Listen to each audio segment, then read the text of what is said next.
Lovely. Thank you very much. My name's Amanda and I'm a codependent. And it's an absolute honour and privilege to be asked to come and speak for you guys this evening. It's a little bit late in London. I'm not very good at staying up late. And when Rona asked me, I said, oh, I'll try and do my best to stay awake. But it is a beautiful thing to share about because Code has given me so much. And when I was listening to the readings, I was just thinking about how healing I find the readings, especially the welcome sheet.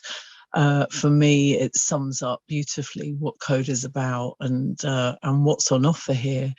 And I chose today, the topic for today is the journey to self-love, because the problem before I came to this fellowship was my levels of self-hatred and self-loathing that were incredibly big and had been throughout my life. I hadn't really ever experienced that feeling of being at peace with oneself or feeling comfortable in my own skin.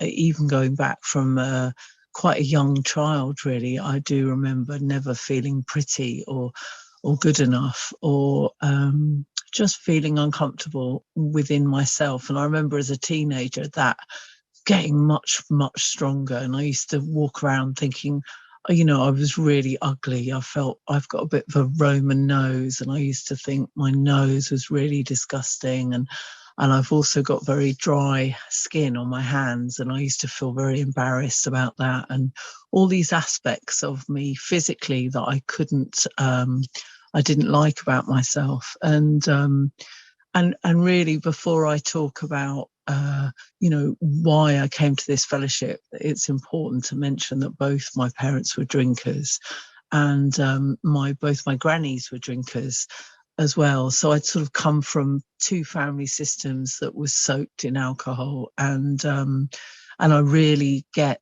now through doing the work here and starting to understand about generational disease, I suppose, generational dysfunction passed down through the parenting, of how poor the parenting was within my family system. And you know, when I look at I've spent this week, actually I went down to see my mum, and you know, my mum has all the same damage I have, exactly the same. The heart of her is, she is an abandoned child. And that's really what I've learned through Code, all the work I've done, is that the core of me is abandonment. And the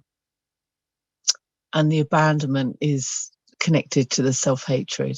And all of this stuff that I've learned since I've been in Coda, you know, was a real awakening for me, an awakening of my spirit to understand all of, you know, these big issues that I'd had in relationships. Number one, in the relationship with myself, but relationship with others, all fitted together.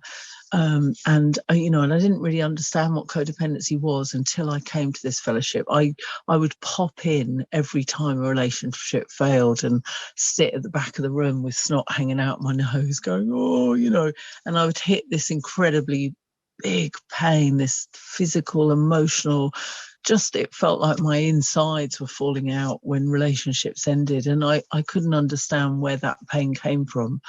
And really, the pain is what led me to this fellowship. And what happened, I had 3-4 years of doing that, of coming in, dumping my pain, and then not staying and doing the work. And I would say to anyone that if you identify with anything, to do the written work in Coda, because that's what's given me the freedom, that's what's given me the knowledge, that's what's given me the awareness around how I operate as a codependent.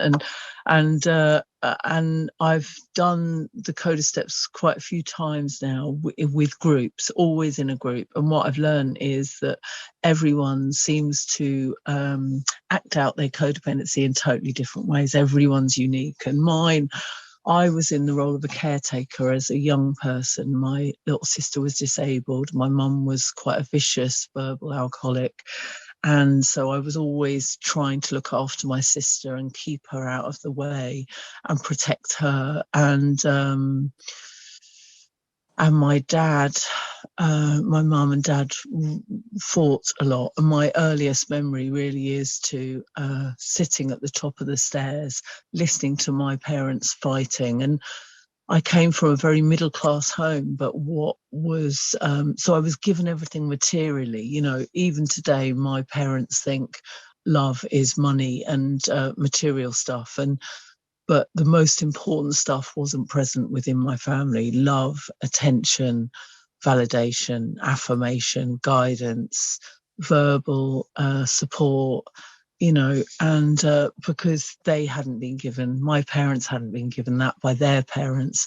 And I was brought up very much like children should be seen and not heard, very Victorian. So, and in middle class households, you would find that the parents would be in the lounge and the children wouldn't enter the lounge. So I lived really in my bedroom, and I was privately educated, and but there were signs already really early on at school that there was something wrong with me. I was acting out sort of sexually at a very young age with young boys, and you know, and I think underneath all of that was just avoidance of reality. You know, my reality was that I didn't like myself, and that self-hatred, you know, the knowledge I've gained around being in this fellowship and talking to people and going on a real journey to find out why I hated myself and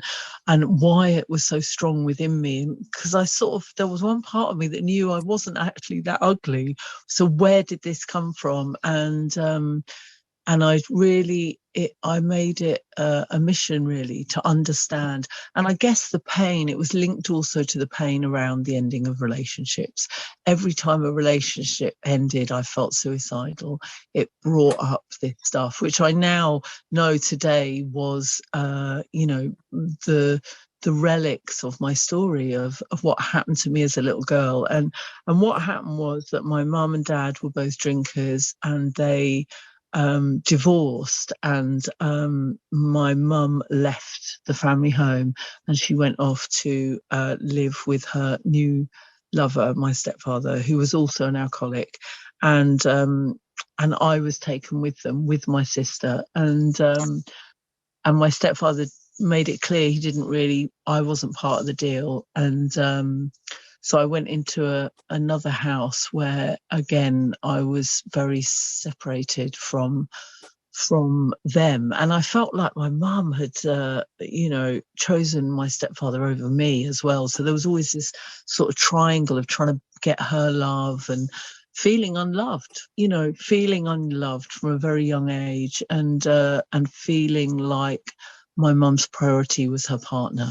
And I think in truth, it was, you know, and speaking to my father, actually, I only got to know my father about 20 years ago, because I had a long period where I didn't see him.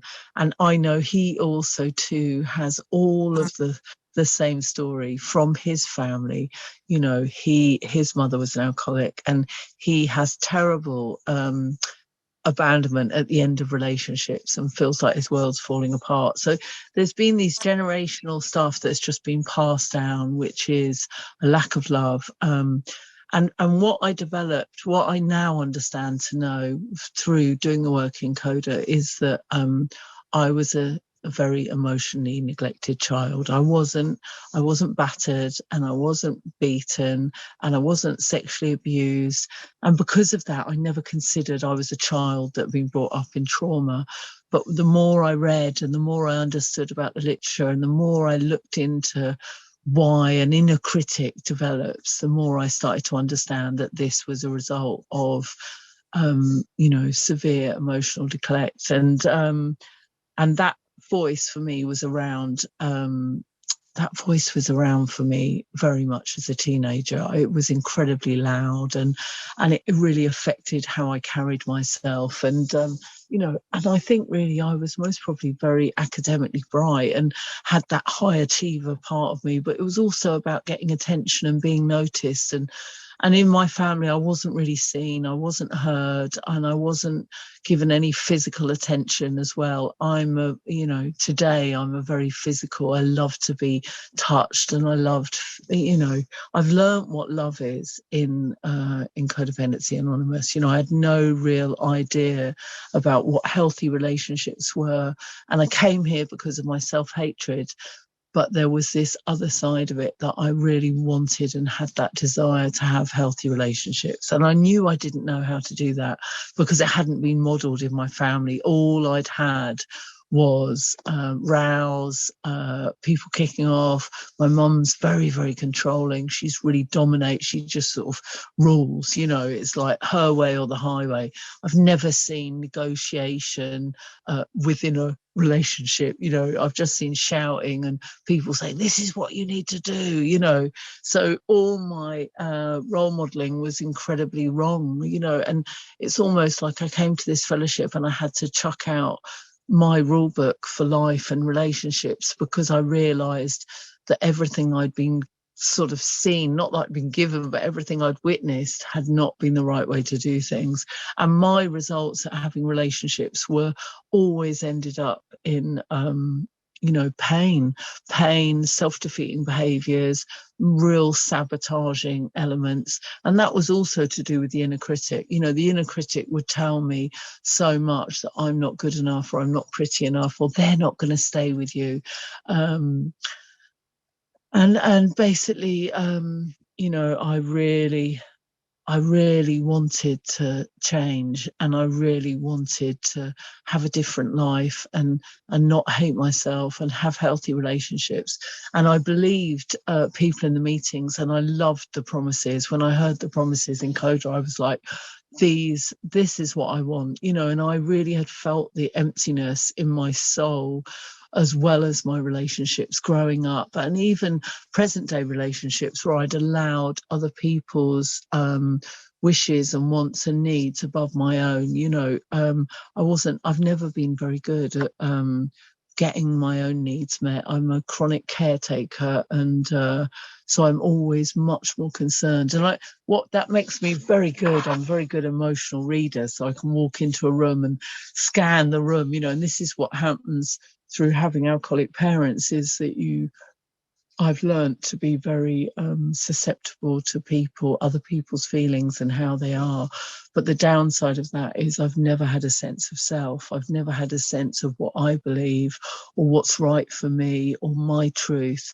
And all of that got lost. And I really get now that as a child, through the neglect, somewhere along the line, I split off from my true self, and I went into all the self-defeating behaviors of codependency, of people pleasing and caretaking and making everyone happy, and that's what I did. I was like Mum's little helper. And I had a long period, I used drugs for a good 18 years as well, so I have addiction issues. And it wasn't until I got clean at 31 and came into a 12-step program and then started to work that program. And what I did was I didn't realize that codependency was underneath the addiction. And whilst I worked on my addiction in that other fellowship, the way it was, the way the 12 steps were, it was all about giving back. That actually just fueled my codependency. And I went into working in the field of addiction and supporting others, and again denied myself, still didn't find my truth or go on my inner journey because I was still caretaking.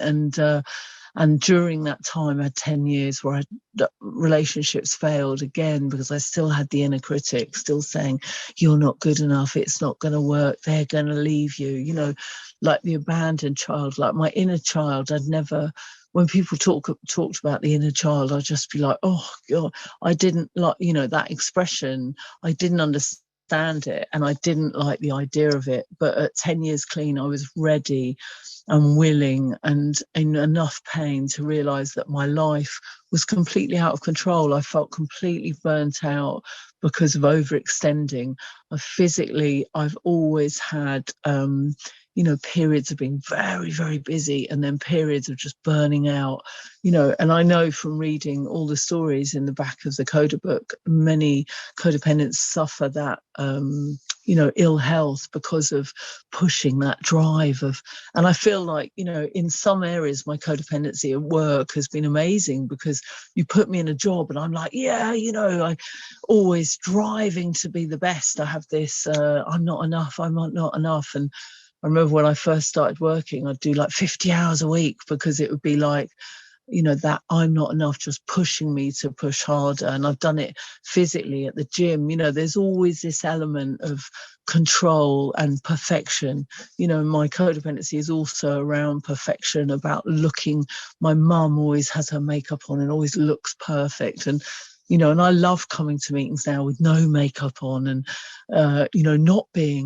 not being made up, letting the masks off and really allowing myself to just look okay with no makeup and accept myself. And, and what's happened through this process of working the steps and staying here, it's like the layers of the self-hatred have come off with the layers of the onion, and underneath has started to emerge the real Amanda. And I've learned to have my voice in relationships. My first step 4 was all about how I wasn't honest. I couldn't be honest. I was totally in bondage through codependency in every relationship. My abandonment was so big that I thought if I told people how I really felt when they upset me, or that everyone would leave me. And I really saw that with the table that we use, the second table, the one that's in the step 4 of the basic text, where we do, what was the person, what were the feelings underneath, how did it affect the person, and it was all in that second column. It was all because I thought everybody would leave me. It was all about abandonment. And I knew that I had to go in to do that journey with my little girl, to start the healing there and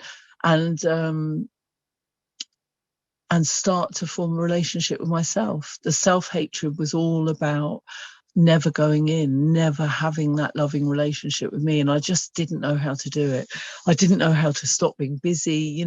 Busyness for me was another real symptom. Busyness, control, and caretaking were my 3 core symptoms when I got here. And my partner used to joke because I would leave her post-its in the morning of all the stuff I wanted her to do, but it didn't become a joke. In the end, it really, it's caused a lot of damage in our relationship because of my controlling nature. And even today, she reacts off our history, which is to do with my control.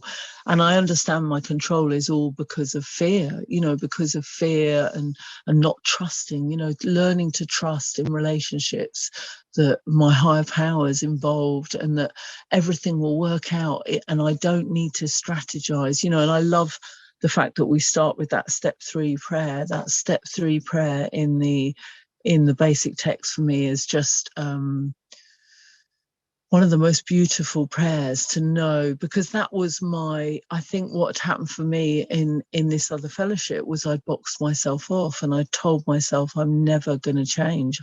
I'm never going to stop being controlling. I'm never going to stop being bossy. I'm always going to hate myself because of these deep wounds. And what's happened, just like that prayer, is a lot of this stuff. I've been in Coda coming up for 12 years, and I've most probably done four rounds, maybe even 5 rounds of steps.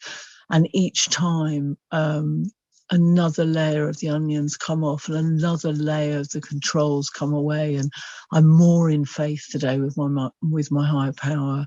And I've sort of come back to myself. That inward journey has been incredibly slow over the 12 years. And a lot of it has felt painful. Codependency for me is not just a forward codependency recovery is not a forward recovery. Quite often I take 2 steps back and I'm recycling the behavior, and I have to be gentle on myself and say, it's all right, Amanda, you've gone back into that stuff. And I do when I'm tired, ill, haven't eaten, if I'm under stress, there's certain core conditions that push me back into being controlling, lacking in faith. But what I've learned is that, for me to change, I had to really go into battle with my inner critic around what it said to me, because it would constantly be running me down and talking to me in a really nasty way. And what I see is, like, when I spent some time with my mum this week, my mum is still an alcoholic. My mum is abusive. My mum, I didn't see that stuff. I was so used to living with her, being brought up with her, being around her, that I couldn't even, the digs, whether it be passive aggressive or put downs, were not visible to me until I came to Coda. And what Codependency Anonymous has done for me is it's made me incredibly tuned in to any form of abuse. Now, whether it be verbal, whether it be looks, whether it be subliminal. My mum does a lot of playing victim and martyr and trying to make me feel guilty. And I've learned to unhook from that stuff. Not completely. I wish I could say it was a complete recovery sort of journey where I'm really robust with my mum. But, my mother is most probably my primary abuser, and I've learned with this fellowship how to create boundaries with her. If it's after 6 p.m, I don't answer the phone. I don't stay in her house anymore. But I stand up for myself when I'm around her, and she says things like, "Oh, I hate the way you say that," or "You're always saying, do you know what I mean?" Or, I'll say, "Mummy, that's not very nice to talk to me like that." Or she'll say, "You're so much like your father," and sort of put me down in that way. And it's, and I've learned to, be in my corner, because no one's really been in my corner. My dad is less abusive, but he also isn't very emotionally present. He doesn't know how to be a dad. He's never been a dad. Both my parents, I think that was the thing as well.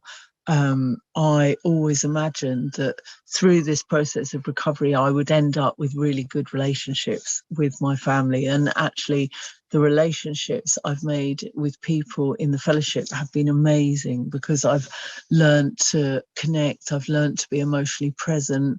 I've learned to talk about intimate things. I've learned how to communicate in a really direct way because of Coda, which has been such a blessing when I used to be really dishonest in all my relationships, because I didn't want to hurt people's feelings and I didn't want them to leave me.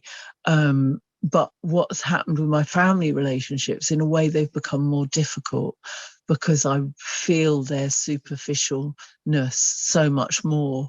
And I see their inability to be emotionally present. If I try and have an intimate conversation with my mum, she'll go, "Oh, look out the window," or she just doesn't. And my dad's the same. He's an absolute swerver, and I've learned that actually those are the people I don't go to for emotional support. My family are not the people I will ever turn to, because they don't have it. They don't have what I need, and that's okay. I think part of my growing up in Coda was to realise that my mum is never going to turn into this lovely mum that's going to bake cakes and be wonderful and be loving.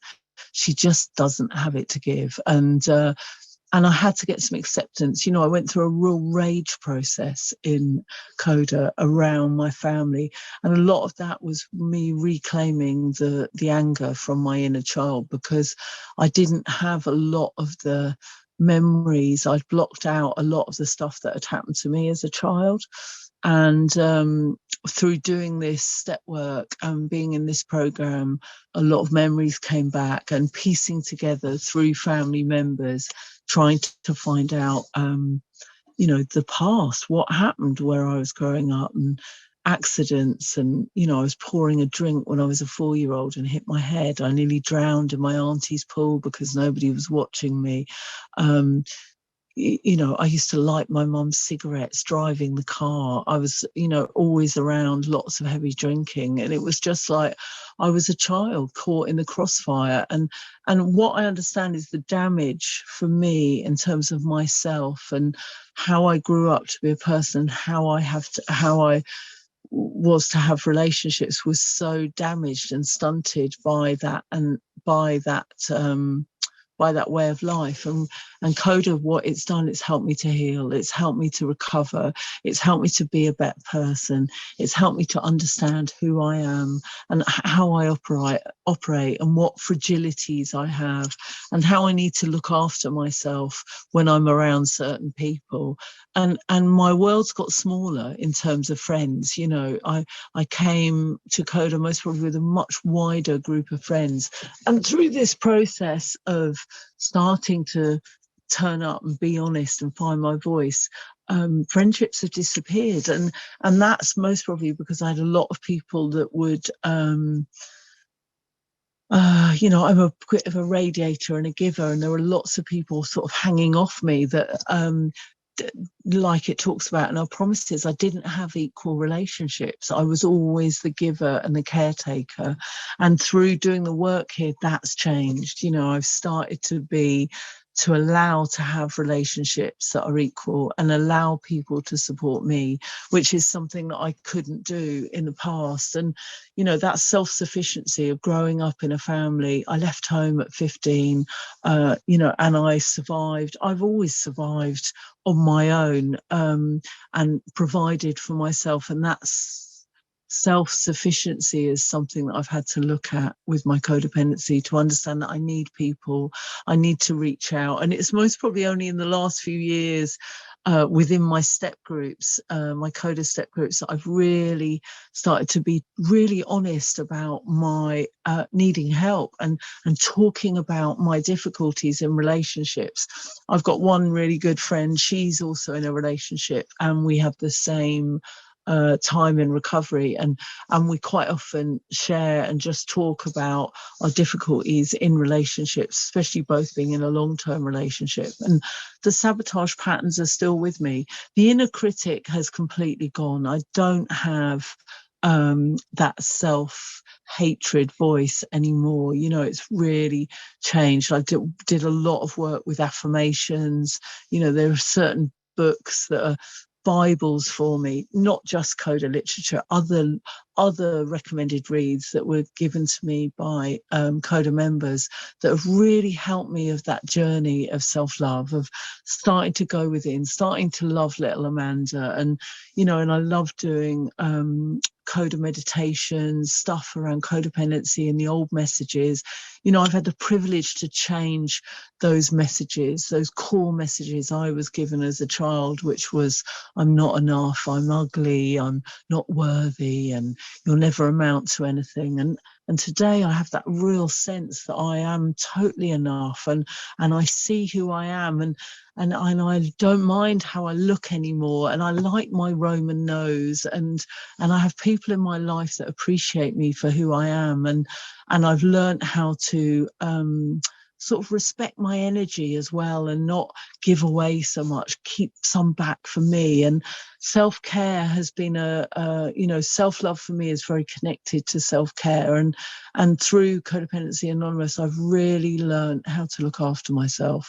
I've learned how to eat well, I've learned how to exercise. And on my Coda Step 10, I do with my step group every day, we do our inventory, and that is really the Coda inventory, which is, you know, have I slept today? Have I eaten well? Have I exercised? Have I prayed today? Have I allowed God's will in? You know, have I practiced self-care? And all of that stuff has irreversibly changed my life. because I just don't have, I have this driven part of me, which is, you know, the addiction and the codependency of just pushing and being hard. And in the last few years, I've really changed how I do things. My partner and I gave up full-time work 7 years ago. We bought a boat. You know, we live in India in the winter. We do very little work. We go there. I do a bit of teaching yoga. And we do literally nothing for 6 months. We go and eat wonderful food and drink coffee and have great conversations and hang out with spiritual people and sit on beautiful beaches and look at sunsets. And that, for me, giving up full-time work was a real self-love, exercise in self-love. You know, I'd worked for sort of 15 years and was very burnt out. And the way we've set it up is that I live on a little boat in London, and we live on a boat in the summertime in London on the canals, and then we disappear to this little rented house on the beach in Goa. And that was a self-love decision. It was a self-care decision to get away from the cold, dark UK winter and to treat ourselves.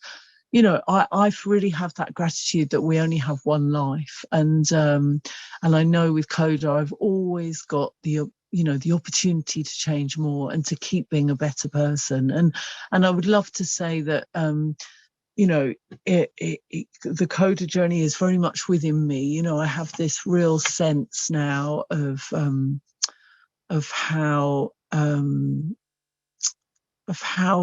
who I am as a person, that I never was. I really understand that my self-hatred was my parents' issue.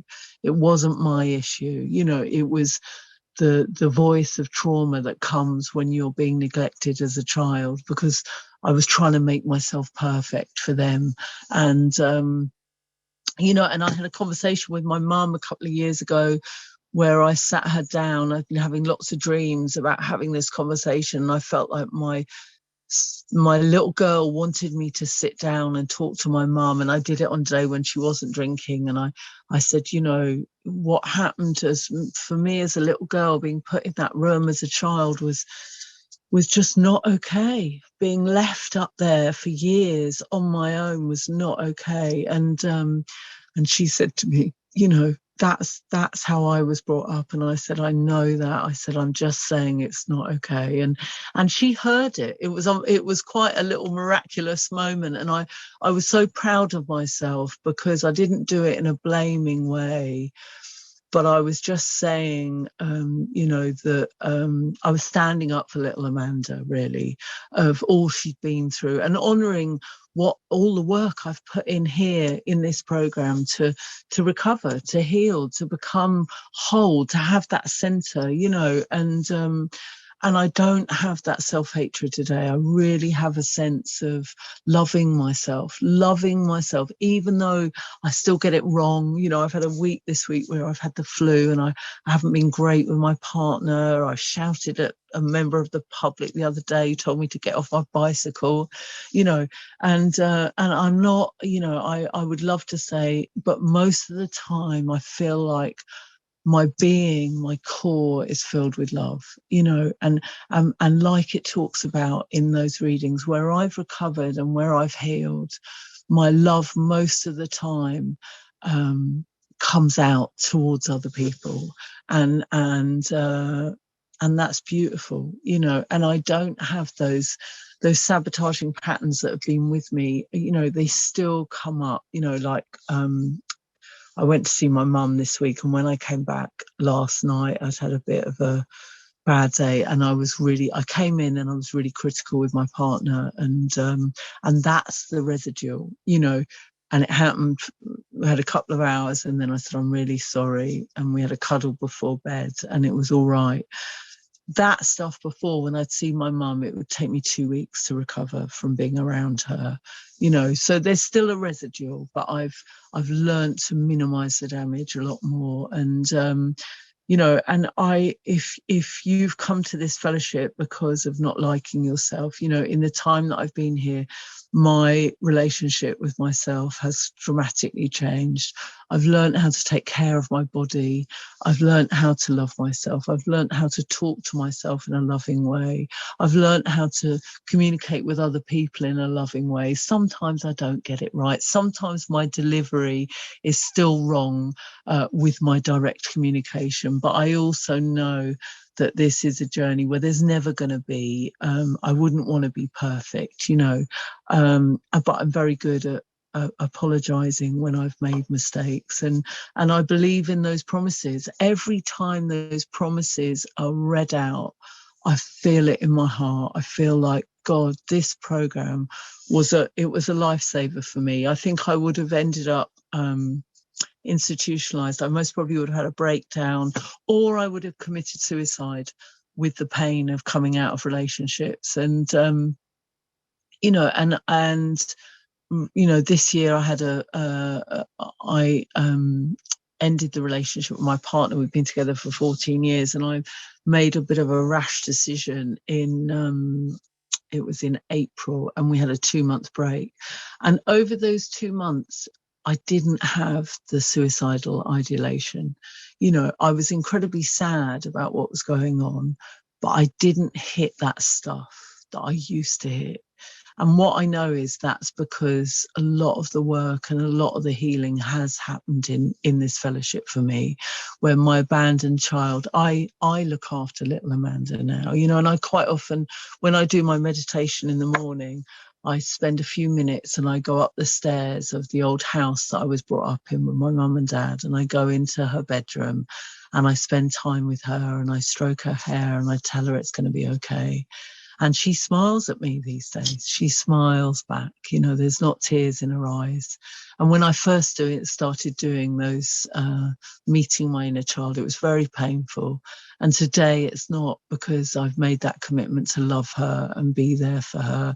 And that really is the healing of my relationship with myself and how I've learned to love myself. So I hope you got something from what I've shared, and I'm going to leave it there. Thank you.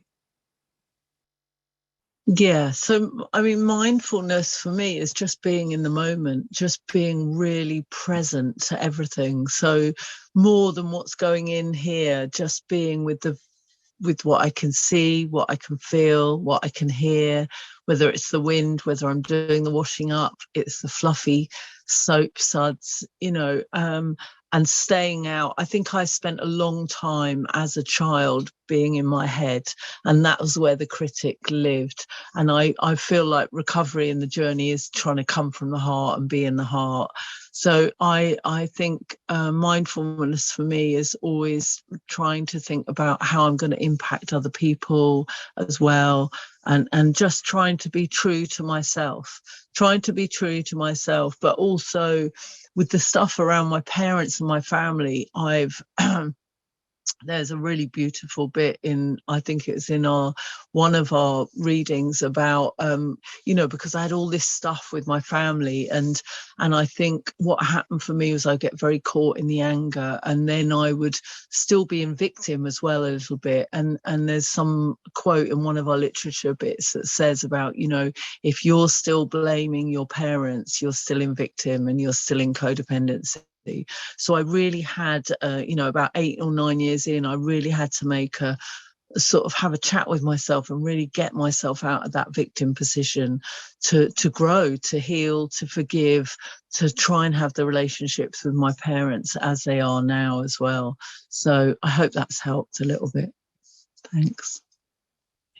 Yeah, and your thinking becomes your reality. So if you think everyone hates me and I'm not good enough, then that's going to play out in your life. And what I've learned to do is to manifest, is to say, I'm going to get the best job. Instead of going for a job and having the old code of being, I'm not good enough, and it's not, I think I'm going to find an amazing job and I'm going to be an asset to them.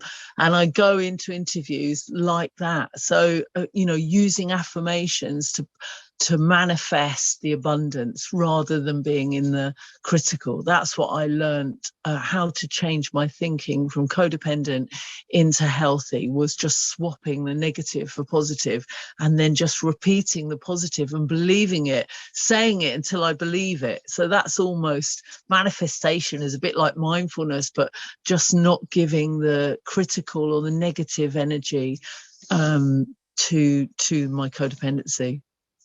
Not really, no. I'm pure coder. I've done 12 years in this fellowship. I've read, I think I might have read their ACA, their basic text, but I've not done any work in ACA, no. I mean, the inner critic is, it's just I've done a lot of work looking into where that came from. So I did a lot of research but I would say the inner critic is quite a well used. If you do any work around trauma, then the inner critic is quite a. But no, I haven't been to ACA. I don't go to ACA. I've only done my recovery in Codependence Anonymous. Yeah, it's a really good question. And I would I think because I feel a bit indebted to my mum in particular. When I was an addict, and I was homeless and really on the streets, like dying, and she used to send me an envelope every week to this drug project where I'd pick up my needles. And she is getting towards the end of her life. She's totally isolated. And now the situations have reversed. I'm well, and she's in the grip of. And I hang in there out of a sense of duty, and also because I think I do that because it's the right thing. And I've learned how to manage her much better. But yes, the healthy decision would be to walk away. But I don't have the heart to do that, because underneath her disease, I do still love my mum. And even though she's abusive to me, I still love her. She's still my mum. So I hope that answers the question. Yeah. I mean, I think for now, I've had many moments, and this year has been the year where I felt most like I could just walk away from this relationship. And I have discussed it many times with my but I hang in there because I guess I want to do the right thing and minimize my guilt and conscience when she dies as well, to be honest, so that when she's on her deathbed, I can say I did what I could, which was turn up as her daughter on my terms with boundaries.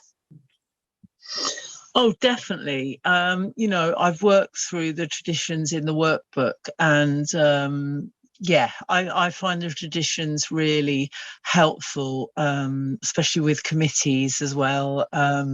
It's difficult managing committees when you've all got control issues. So, but I do think there's a lot of learning to maybe bring what the traditions of what I do in Coda into my family issues is a good thing to do, really, just to unify and try to, but it's hard, with my family, it's very hard because I'm up against it with the disease, with my mum especially. So, but the traditions to me are great, and I love the way our workbook, the working guide, puts one step with a tradition and relates the traditional to the personal recovery. I think it's absolutely amazing, really good. I would sort of say, if you go to the working guide, there's a really simple little tiny, maybe 8 or 10 questions, and that's all I did. I just got, with my step group, we have a WhatsApp group, and we do our inventories together. So we do our gratitude and inventory every day, and we sometimes do it in the morning, or we do it whenever, and nobody polices it. It's down to you, but doing that inventory, I normally do mine. I'm not so good at doing it at night time because I'm always tired. So I normally do mine in the morning, and we just follow the Coda step 10 in the working guide, and there's just the 10 little questions halfway down, which we once you go over and use that as a basic, and it's a very short 10 questions. You know, have I been codependent today? You know, have I practiced self-care? Have I lived God's will? Have I prayed? Have I meditated? Have I exercised? So it's in the working guide, and it's part of the step 10 there. And then get a 2 or 3 Coda members and just do it on a WhatsApp group. And by doing it on the WhatsApp group has absolutely revolutionized. I think I did it maybe 2 years before COVID came, but having that WhatsApp group has just meant I've seen my patterns so much more around my codependency. Yeah, it's been a really, really good exercise to watch my codependent. You know, codependency is a bit like waves. It goes in and out, and all my patterns and all my self-defeating behaviors. So I catch myself more, and I can be really honest. Yeah. And lovely, our step group, our inventory group is fantastic, because we all go into right depth about conversations and stuff that's happened, and just your learning and your awareness. So I mean, we do more than just the inventory, because quite often we get these little nuggets of where we just suddenly go, oh my God, the penny's dropped. I've realized this pattern for years. Or, you know, friends of mine that have just started came into our step group. They're early on, so they're just, you know, they're like exploding doormats now. They're finding their voice and they're, whoa, you know, and it's good. This is healing, isn't it? We go from saying nothing to speaking up. So it's lovely, and we all support one another in the group and say love you and well done, or so it's nice. Oh no, just to say it's an absolute honor and privilege to be here, and lovely to meet you all. My email's in the chat, so if anyone's got any questions, do email me. And sending you all lots of love, and to keep going on your Coda journeys, because this fellowship's amazing, and it's transformed my life. And I believe I was one of those people that I would never recover from hating myself or have healthy relationships, and all the promises have come true. So I believe in what we do. Thanks for having me, guys. Lots of love.